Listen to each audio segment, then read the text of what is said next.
Projectile motion का बहुत ही important topic height of projectile क्या होती है जी। हम कहते हैं कि जो projectile maximum vertical distance cover करता है वो उसकी हाइट ऑफ प्रोजेक्टाइल कहलाती है। So maximum vertical distance cover by the projectile called height of projectile. Let's suppose that X Y plane में हमारे पास कोई एक ऑब्जेक्ट है जो प्रोजेक्टाइल मोशन शो करता है। इसको हम लोग इनिशियली किसी भी एंगल थीटा आई के साथ पॉइंट ओ से लॉन्च करते हैं with some initial velocity V I, और ये पॉइंट बी पे जाके स्ट्राइक करता है। तो ये जो इस फ्लो के दौरान या इस मोशन के दौरान जो ये मैक्सिमम हाइट कवर करेगा, जो इसकी मैक्सिमम हाइट होगी, उसी को ही हम लोग हाइट ऑफ प्रोजेक्टाइल का नाम दे देते हैं। अब अगर हम लोग इस फिगर में देखें तो हमारे पास जो मैक्सिमम हाइट बनती है वो ये हमारे पास स्मॉल एच बन जाता है। स्मॉल एच बेसिकली इसकी हाइट को ही रिप्रेजेंट कर रहा होता है, और हम लोगों ने इसी को ही फाइंड करना है, और यही हमारे पास हाइट ऑफ प्रोजेक्टाइल कहलाती है। तो इसके हम थोड़ी बहुत थ्योरेटिकल स्टेटमेंट इसकी देख लेते हैं जी कि लेट्स सपोज दैट हम लोगों ने एक प्रोजेक्टाइल को अपवर्ड थ्रो किया है with some initial velocity V I, जो कि एंगल थीटा बना रही है विद एक्स एक्सिस जी। हम सपोज करते हैं बेटा जो इसका इनिशियल कंपोनेंट है वेलोसिटी का वो let's suppose that v I sine theta है, और जिस टाइम ये मैक्सिमम हाइट पर पहुंचता है तो मैक्सिमम हाइट के ऊपर जाकर जो वेलोसिटी होती है वो ज़ीरो हो जाती है। So Vy is zero and Vy indicating the velocity at maximum height। अब हम सपोज करते हैं कि t हमारे पास वो टाइम है जिसको प्रोजेक्टाइल गेन करता है इसके मैक्सिमम हाइट तक जाने के लिए। तो by using third equation of motion हम इसको फाइंड कर सकते हैं। थर्ड इक्वेशन मोशन के अकॉर्डिंग जी 2as इज इक्वल टू होता है v f square minus v आई स्केयर। अब यहाँ पर जो s है वो हमारे पास डिस्टेंस होता है, अगर हम लोग उसको हाइट के साथ रिप्रेजेंट कर दें तो ये क्वेश्चन हमारे पास बन जाएगी 2ay s is equal to v f square minus v i square हमारे पास बन जाती है जी।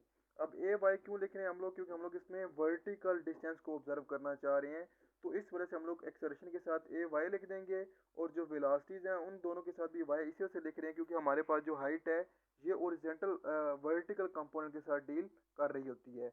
अब according to the previous data हमें अच्छी तरीके से पता है कि जो ए वाई है, क्योंकि ऑब्जेक्ट हमारे पास अपवर्ड जा रहा है तो ड्यूरिंग अपवर्ड जी को हम लोग हमेशा नेगेटिव में काउंट करते हैं। एस की जगह पर हम लोग एस एच पुट कर देंगे। V f y that is final velocity और एट मैक्सिमम वेलोसिटी वो हमारे पास जीरो है जी, और इनिशियल वेलोसिटी जो होगी वो v I sine of theta बन जाती है जी। इसको सॉल्व करेंगे तो we will get minus two g h is equal to minus v I square sine square of theta. यहाँ से हम लोगों ने h की वैल्यू फाइंड करनी है, तो जो h है जी वो इक्वल टू आ जाएगा we I square sine square theta divide by 2g बन जाता है। This is the height of projectile. Time of flight जो कि प्रोजेक्टाइल मोशन का बड़ा ही इंपॉर्टेंट टॉपिक है। टाइम ऑफ फ्लाइट का क्या मतलब होता है कि कोई भी प्रोजेक्टाइल जो है वो पॉइंट ऑफ प्रोजेक्शन से लेकर पॉइंट ऑफ स्ट्राइकिंग तक जाने तक कितना टाइम कंज्यूम करता है वो उसका टाइम ऑफ फ्लाइट कहलाता है। So the time taken by the object to cover the distance from the point of projection to the place where it hit the ground at the same level is called time of flight।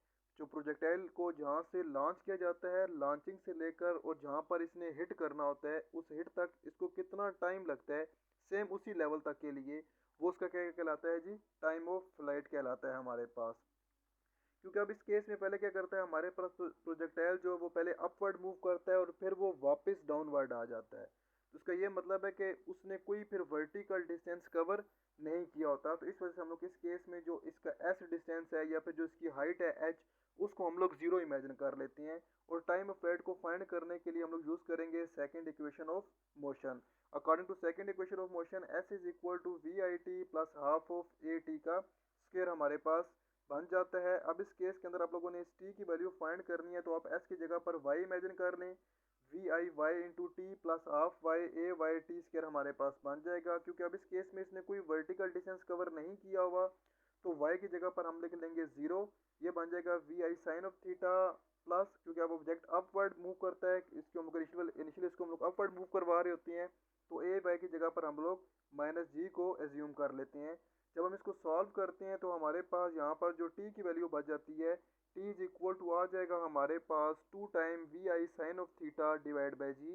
ये जो हमारे पास relationship आ रहा है ये indicate करता है time of flight को।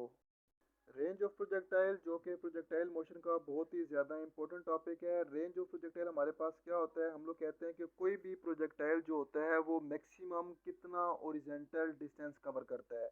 अब मिसाल के तौर पर अगर हमारे पास एक प्रोजेक्टाइल है जिसे हम पॉइंट ओ से इसको ओरिजिनेट करवा रहे हैं, इसका प्रोजेक्शन पॉइंट है और जिस पॉइंट के ऊपर जाकर ये स्ट्राइक करता है वो पॉइंट बी बन जाता है, तो इसने ओरिजेंटली ओ से लेकर बी तक जितना भी डिस्टेंस कवर किया है वो उसकी रेंज कहलाती है। अब अगर इस केस में देखें तो ओ से लेकर बी तक जो ओरिजेंटल डिस्टेंस बनता है वो ये स्मॉल कैपिटल आर बन जाता है, यही इसकी रेंज कहलाती है।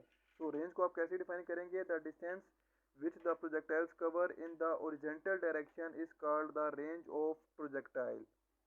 इसी को हम लोगों ने फाइंड करना है जी कि in projectile motion the horizontal component of velocity remain the same, therefore the range of the projectile can be determined by using the formula. क्योंकि आप प्रोजेक्टाइल मोशन के अंदर हम लोग पहले ये देख चुके हैं कि इसका जो ओरिजेंटल कंपोनेंट होता है वेलोसिटी का, उसके ऊपर कोई एक्सचेंजिंग नहीं आ रही होती, वेलोसिटी का जस्ट वर्टिकल कंपोनेंट चेंज हो रहा होता है।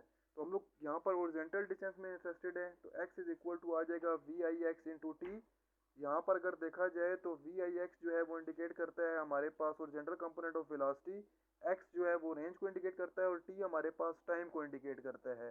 तो वी आई एक्स की जगह पर हम लिख लेंगे वी आई कॉस थीटा। अब देखें पॉइंट ओ से लेकर पॉइंट बी तक जो इसको टाइम लगेगा वो हमारे पास टाइम ऑफ फ्लाइट में ही था जी, जो कि हम लोगों ने फाइंड किया था 2 time V I sine of theta divide by जी।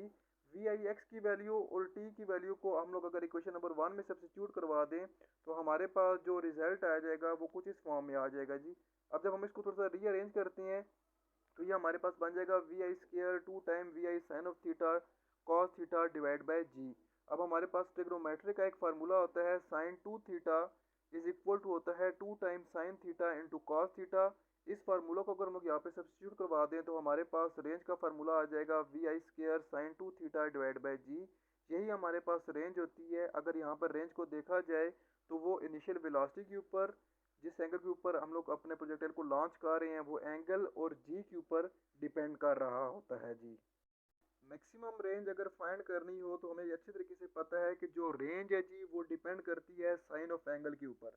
तो अब हमारे पास रेंज के फार्मूला में साइन टू थीटा आ रहा था, तो रेंज उसी टाइम पे मैक्सिमम होगी जिस टाइम ये फैक्टर जो है ये मैक्सिमम होगा। So the horizontal range will be maximum when the factor sine two theta will be maximum.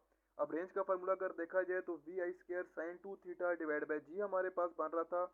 हमने साइन टू थीटा को मैक्सिमम करवाना है, तो साइन टू थीटा मैक्सिमम कब होगा, जब आपको अच्छे तरीके से पता है कि हमारे पास जो ट्रिग्नोमेट्रिक फंक्शन होते हैं उनकी मैक्सिमम वैल्यू 1 होती है और मिनिमम वैल्यू 0 होती है। तो maximum sine two theta is equal to किसके बन जाएगा 1 के। यहाँ से अगर हम लोग थीटा की वैल्यू फाइंड कर लें तो थीटा इज इक्वल टू हमारे पास आ जाएगा 45 degree. So range will be maximum when the angle of projection is 45 degree बन जाएगा।